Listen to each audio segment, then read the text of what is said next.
আছিস তুই? ভালো আছি, বোনিয়া শ্বশুর বাড়িতে যাই। কিন্তু আপনি কে আছি? আপনার তো চিনতে পারলাম না। আসি, তুই আমার সাসি ডাকছিস কেন? আমার তুই ভুলে গেছিস? আমরা কি ক্লাসে পড়তাম, তুই আমার পিছের পাঞ্চে বইতি মনে? আল্লাহ সুইটি তোরে কি অবস্থা? তুই তো বুড়ি হয়ে গেছিস গা। আচ্ছা চুল সব পড়ে গেছে গা।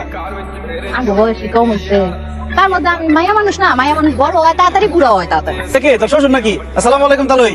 ধর্মে কে শ্বশুর? আমি তো হইলাম সুইটির জামাই। হাই সুইটি, এটা তুই কি করছস? আমার লোক যখন পড়তি কত সুন্দর আছিলি, এটা কি বিয়ে করছস? পুরা সুশাম।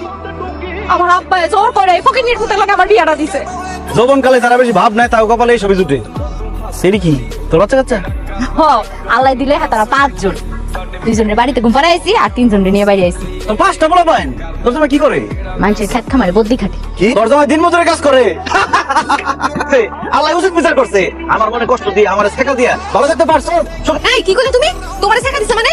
এই বুড়া মহিলার লাগে তোমার কি সম্পর্ক ছিল? আরে না কি সব তোর লগে একসাথে পড়তো আর কি। তখন দেখতে সুন্দর ছিল, আমি ওর প্রেমের প্রস্তাব দিছিল। আমি বলে ফকিরের পুত, আমি গরিব, দিন আনি দিন খাই। এখন কি বিয়ে করছস? কোন জমিদারের নাজিরে বিয়ে করছস? 4-5টা পোলা বাচ্চা রাখে তোর কি দিতে পারতো? দিতে পারে নাই, উল্টায় ফকির পুতে আমার জীবনটা নষ্ট করছে।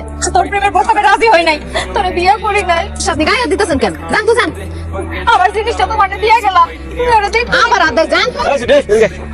কিছু টাকা দিলাম, এই পোলা বান্ডে চকলেট কিনা দিস, মিষ্টি কিনা দিস। সতীন যদি 5 বছর থেকে 2 হাতে টাকা কামাইছে, লাখ লাখ টাকার মালিক আমি। যাই বোন, তোমারে তো দিয়ে গেলাম। দেখছস, এই হলো আমার প্রাক্তন প্রেমিক, এই লিখে করার মতো একটা ইচ্ছা করে। ওতে বাড়িতে আইও, বুঝাইতাছি মজা। তুমি বিয়ার আগে আরেক মেয়ের সাথে প্রেম করতেছিস, এই কথা আমার কোন হইছে? আমি কি পাগল? বিয়ের আগে আরেক মেয়ের লগে প্রেম করতে চাইছি, এটা বউরে কয়ে বউরে মাই খাই। যা হয়ে গেছে হয়ে গেছে। যা হয়ে গেছে তোর আজকে মাইরা শেষ করে। আয়, আয়, আয়, আয়।